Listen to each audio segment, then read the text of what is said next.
This episode is brought to you by LifeLock. Between two-factor authentication, strong passwords, and a VPN, you try to be in control of how your info is protected.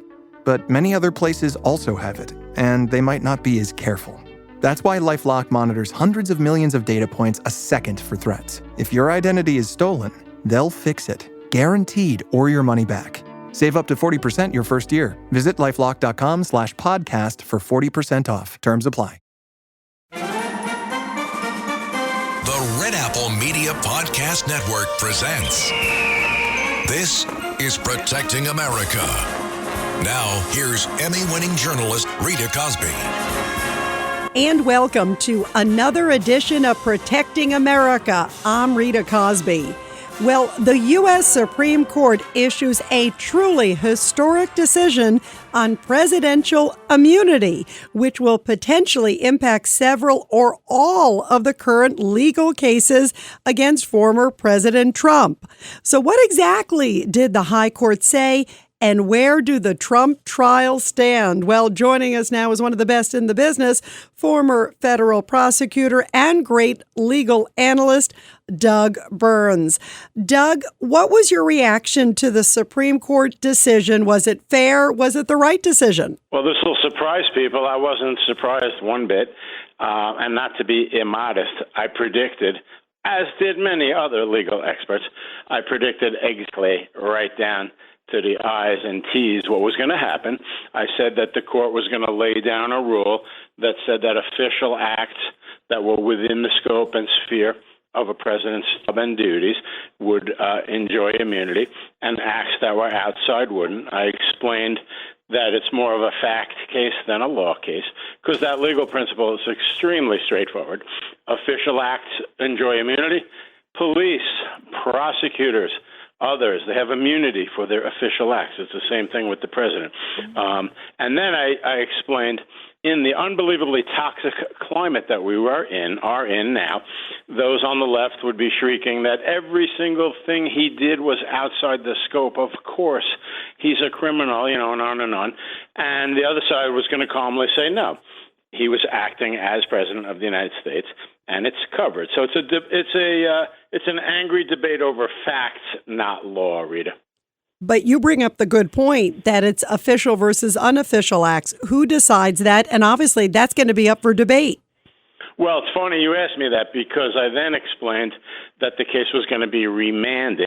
That's why I'm taking these uncharacteristic bows for Crystal Ball Awards. I explained that it was going to be sent back to the lower court to make the determination as to what is official and what isn't. And I said that was going to take time, and that was going to cause more, angry meltdowns from the left about how, what a disgrace, the case isn't going to go to trial, before the election and all of that.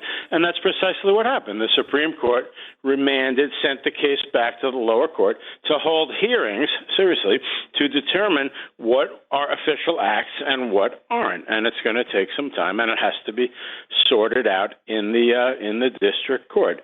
I jokingly said, so I'll repeat the joke, Jack Smith is likely to come in and say, and this was the decision, so I'll set the chronology.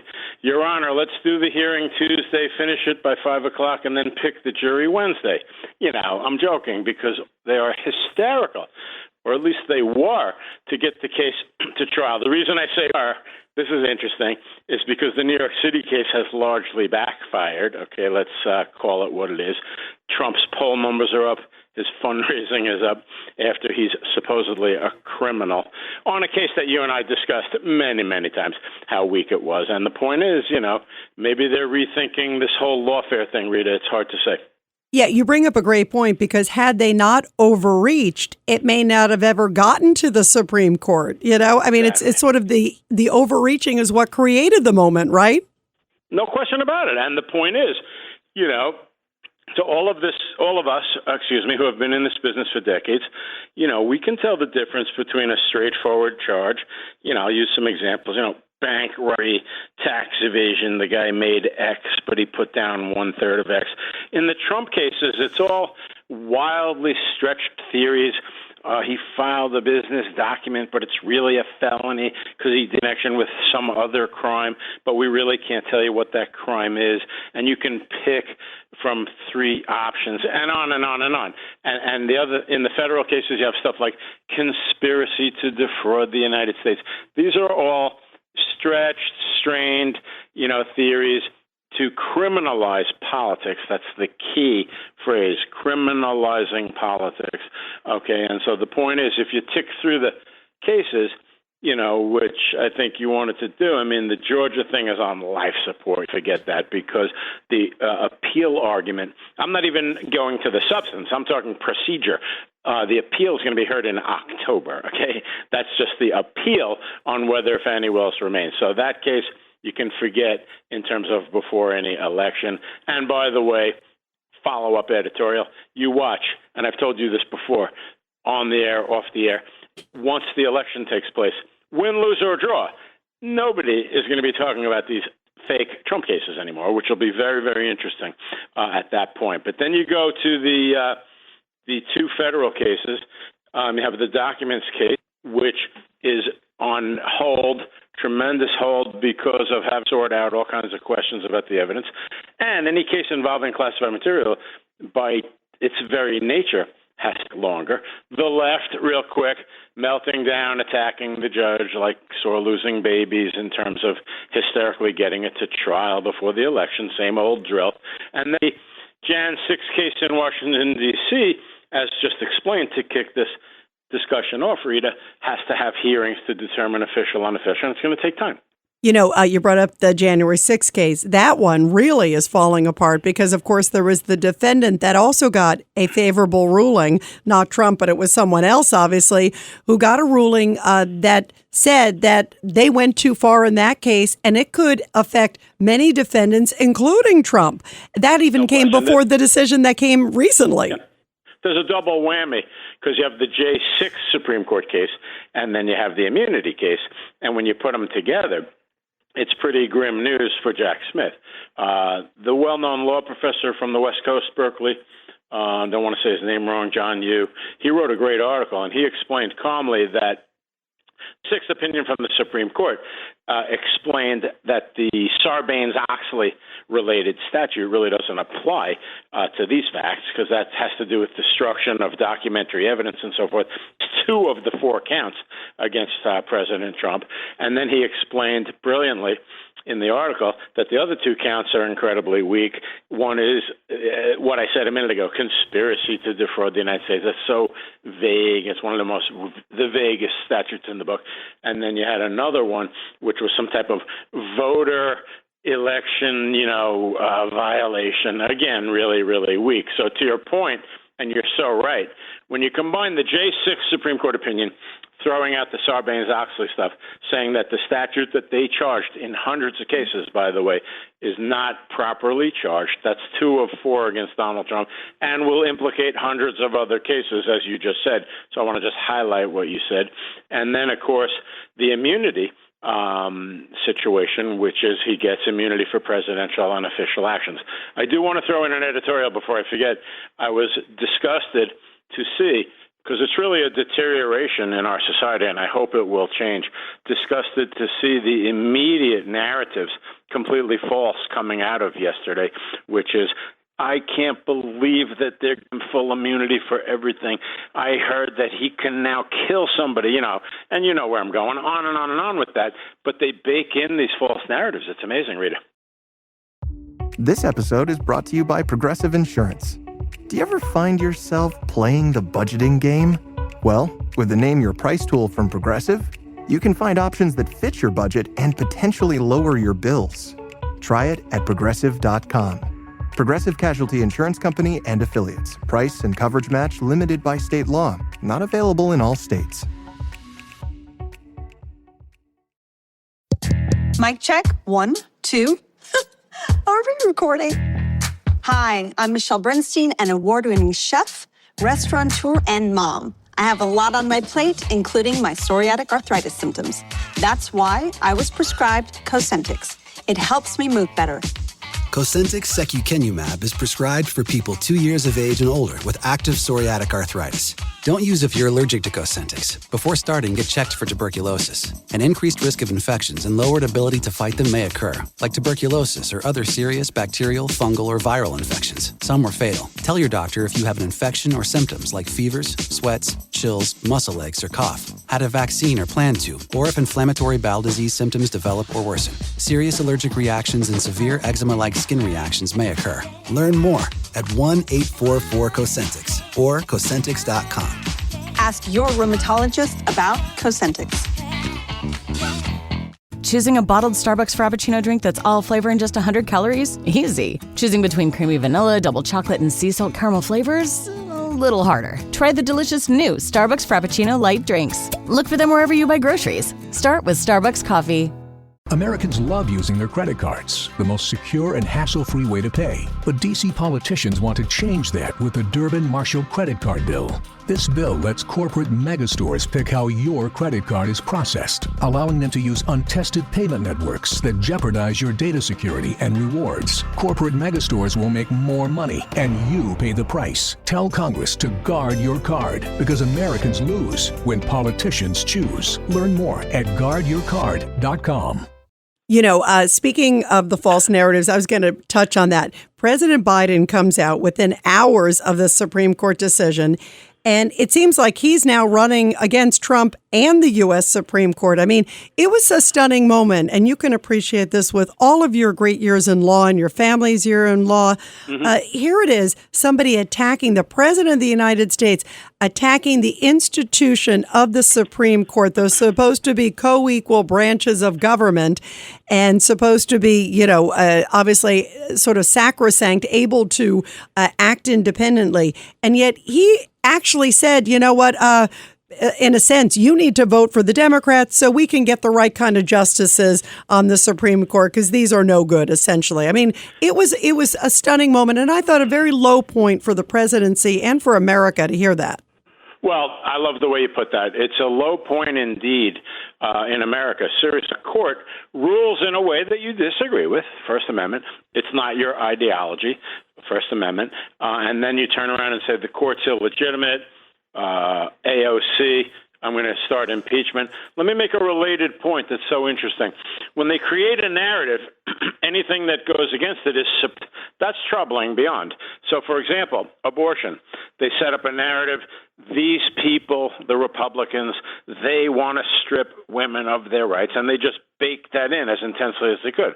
Well, guess what happened on the way to the forum? The Supreme Court decides a case upholding the use of the drug that's very hard to pronounce, mephistoprine. Yeah, mephistoprine or whatever it is. Yep. Exactly. And that's completely censored. You don't see it on any of the liberal websites, that decision, because that's pro-abortion decision. Then they render a second decision, which allows emergency abortion care, even in a state that has very strict abolitions and legal prohibitions on abortion. Complete crickets on the two websites, you know, the two main liberal websites. And again, when it doesn't fit their narrative, they don't cover it. That's completely disgraceful. News should be news. You've been a great journalist for so many years. You cover every story fairly and as fairly as is warranted. But these people, if it doesn't fit their narrative, they don't cover it. That's amazing to me, Rita. Yeah, it is amazing. And to see the automatic spin, like you said, also coming from the political leaders and also the media parroting it, as you brought up, you know, too, is like, oh, this is terrible. This is, you know, I thought about some of the verbiage. You brought up AOC, who said that she's going to look at impeaching the justices. Then you've got Schumer, who called it a MAGA court. You've got Senator Blumenthal, Democrat of Connecticut, calling it political hacks. How dangerous is that rhetoric when you hear that from political leaders who are attacking the court? And really, to me, it showed a desperation that they're trying to do anything they can to win, and they're willing to throw the Supreme Court under the bus in the process. Yeah, I mean, I played enough sports in my life. I don't need to get into that. They're sore losers, okay? When it goes in their direction, they quote, Barack Obama, who said elections have consequences, and one of those consequences is picking Supreme Court justices, and they're fawning all over how wonderful that is, as he appointed, as he was entitled to do, by the way, liberal-leaning justices, Elena Kagan and others. And now when it's in reverse, they call the court illegitimate. They have hysterical, sore loser meltdowns. You have Chuck Schumer, worth doubling back to him, a Harvard Law School graduate, overtly threatening justices on the steps of the court building. That was disgraceful, the way that was just completely swept under the rug. He goes, you won't know what okay, Kavanaugh, Gorsuch is the way he said it. I remember that, yep. Of course. And the point is, if that was in reverse, they would have been saying that's a direct threat, this and that. And then, by the way, another important double standard distinction, somebody then goes to Justice Kavanaugh's home to harm or potentially kill him, okay? If Trump says one word and somebody does that, then he caused that, he should be arrested for the violence. So the double standards are breathtaking. The attacks on the court are really just over the top, absolutely ridiculous. Hang another footnote of a footnote, which is that Ruth Bader Ginsburg, may she rest in peace, should have stepped aside, okay? People have mentioned that, and then they would have been able to pick up at least one seat there. Have no idea why she held on as long as she did, particularly with a lot of health problems. But, when a president wins an election, he's entitled to pick members of the court. What do you make of the fact that, and the Democrats have voiced this before, Doug Burns, about packing the Supreme Court? In other words, adding more justices. Okay, well, we can't get rid of the ones we have here. Let's change the number to 12 or 15. How dangerous is that, and how realistic is that even? Well, it's interesting. If I may be a professor, and I don't remember because I studied it and went through it, but the court at one time had 10, and then I think it had 8. I have to go back and look at it again. So it had been some different numbers. But here it's just absolutely ridiculous. The more they perceive the court to be a legislature, the more they want to just pack it with people that go their way. But again, let's go right back to the broken record point, the double standards, the hypocrisy. If it was a 6-3 liberal court, you wouldn't hear one word about court packing, okay? Yeah, you'd hear what a great court it is and how, it's a phenomenal court, and the president, of course, has the right to pick to me, practicing law as long as I have, I've gone into courtrooms, I make my argument, my adversary or opponent makes theirs. Maybe between the two, you have a good, fair judge who wants to get to the truth, or a jury who wants to get to the truth. In the hysterical cable TV world, the hypocrisy is unbelievable because they just pick one side only, just cherry pick it and kind of run with that. But for an AOC, honestly, to say she's going to introduce measures to impeach Supreme Court justices, that's outrageous, and you used a very important word, Rita, dangerous. Okay, that's not productive on any level. Sonia Sotomayor, I actually argued an appeal in front of her one time when she was on the Second Circuit in New York City. Oh, how was that, by the way? How was that? It was actually kind of comical because what happened was I had a situation, without getting in the weeds, where the district court judge just made a technical mistake, and the government agreed that it was a mistake. And there were 2 lawyers there, me and another lawyer, and they called me up to argue first, even though it was an agreed-to error. And Justice Sotomayor laid it all out. She goes, the district court added these extra points. That's invalid. And I had a joke. I said, Your Honor, I couldn't have argued that any better. And we had this agreed to remand back to the district court. So she was fine. But the point is, for her to start going into a whole political meltdown and diatribe, and for her to use disingenuous academic classroom examples, really caused a lot of damage. Yeah, if you want to assassinate, you have a free license almost. I mean, some of the stuff was such a stretch. Well, last night, a friend of my wife from Florida, very sort of, scale figure, and she looks at me and she goes, I can't believe what the Supreme Court did today. They gave him full immunity for everything, even to the point where he could kill somebody. And I'm saying to myself, wow, what a disgrace to bake in these completely ignorant narratives. It's amazing. Yeah, it is amazing. I want to also take the flip side because Clarence Thomas had something interesting in the decision. where he also sort of talked about the validity of Jack Smith. If he has the right to really be a special counsel. And that issue has come up of late. I think it's Ed Meese and some others have sort of said maybe he wasn't appointed correctly because Congress didn't do it. It came from the DOJ. What are your thoughts on that? Is there a potential where Jack Smith really isn't qualified and shouldn't be there, that it's not a legitimate special counsel, if you will? The issue caught my attention for a personal note because when Edwin Meese was Attorney General, in the second Reagan term, my dad was Deputy Attorney General, worked with Ed all the time. I got to know him a little bit, years back. But the point is, he filed a friend of the court brief, amicus brief, and he explained that he thought that the appointment of Jack Smith was improper legally and that it has to be, an actually created office by Congress.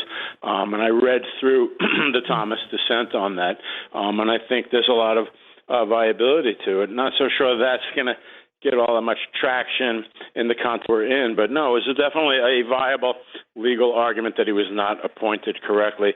But again, I'm finding it really interesting. This has deteriorated into such a game show thing. Will the cases get to trial before the election? We've been listening to that for, 2 years, et cetera, et cetera. And again, broken record on steroids. I am going to be fascinated to see, Rita, how much attention, how much discussion, how much media coverage there will be of these cases once the election is over.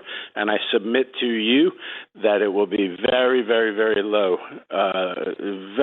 amount of discussion using these cases simply to interfere with the election, as you've heard many experts explain. The only counter-argument, and you might find this really interesting, is that they continue the cases so that it doesn't become just so obviously apparent that they were just using them for the election. Right. They may just do it as a ruse and just kind of let it float out there. Suddenly they're not in a rush, right? And there will be zero rush. Brilliant point. So glad you mentioned that. Because I've explained, and every time I explained this, nobody was following it. The government doesn't ask for speedy trials. That's number one. And number two, because it's the defendant's right, no one wanted to hear that. That goes back to my earlier formulation. When something doesn't fit the narrative, they don't even listen to you.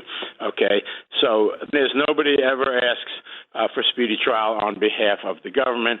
And then melodramatically, in 38 years of practicing criminal law, I've never once had any discussion about the timing of a trial in terms of an election. Never, not once. Fellas, Degree Cool Rush deodorant, right? Well, last year they changed the formula, and guys were mad about it. One dude even started a petition. So guess what? Degree heard us, admitted they messed up, and brought the original Cool Rush scent back exactly how it was. And it's in Walmart, Target, and other stores now for under $4. So grab some and remember why its cool, crisp, and fresh scent made it the #1 men's antiperspirant for the last decade. Degree Cool Rush is back, and it smells like victory for all of us. And isn't it interesting? By the way, one thing we do know right now for sure, the sentencing hearing in the New York case, before I let you go, Doug, has been pushed back. That's now, it was supposed to be July 11th, right before the Republican National Convention. Now it's September 18th. At least that looks like the date it's going to be. What's your reaction to the fact, obviously the Trump team wanted it pushed back. The Bragg, the DA there in New York, said that's okay, he doesn't object, and Juan Marchand, the judge, actually agreed to it. What is your reaction to the fact now it's pushed back to September 18th? Do you think it'll get pushed back again? And then now here it is, September 18th. That's getting even closer to the election, I don't think they're going to sentence him before the election, and today's maneuvers tell us a lot. Okay, you can really unpack it big time. And the fact of the matter is that when a case is politicized, okay, over on one side are day-to-day cases, regular cases. Nobody cares about elections, okay? Nobody cares what political party the judge is. Forget that. In a case like this, with Marchand and company, okay, just a calculated, organized political hit job, they're not doing this to be fair. They're not doing this to be nice. They're doing this because they think that this has backfired and blown up in their faces, Rita, okay? And the notion After you saw Donald Trump go to Washington, D.C., after you saw him on the debate stage, okay, the notion that you're going to sentence him as a criminal on a case that major expert Alan Dershowitz, quote, the weakest case he's seen in 60 years of practicing and teaching law. Harvard Law School professor emeritus. That tells you a lot, okay? Jonathan Turley, Greg Jarrett, others, myself. The point is they now realize that this did not help them because his fundraising is up, his poll numbers are up, and I think they're kind of putting their tail between their legs a little bit, Rita. That's a little bit of an inside baseball analysis from a veteran. But if you had told me, look, they're going to brief this immunity thing, you saw initial reports where the briefs will be due and complete July 24th. I was fully expecting, August 10th will be sentencing. When I heard, whoa, it got moved to September 18th, oh my God, to your exact point, Rita. Now we got to talk about whether this is even going to happen before the election. Yeah, no, that is great insight because at that point it certainly is right on the cusp of the election. It's a week after the so-called second debate, if it happens. And obviously that's right in the heart of the campaign season. It's already in the heart of it. But you're right. The fact that they pushed it back so far, I think, is very, very telling. Well, everybody, be sure to subscribe and share to this really interesting and important podcast. And Doug Burns, thank you, by the way, for all you do to protect the integrity of our justice system in this country. You and your family have done so much to, I think, the institution of law and fairness in this country. And it's great to have you here. I appreciate the kind words. Thanks, Rita. And everybody, I'll be back soon with another great edition of Protecting America. And of course, you can catch me every weeknight, 10 p.m. to midnight on the legendary WABC Radio. This is Rita Cosby, and thanks for all you do to protect America.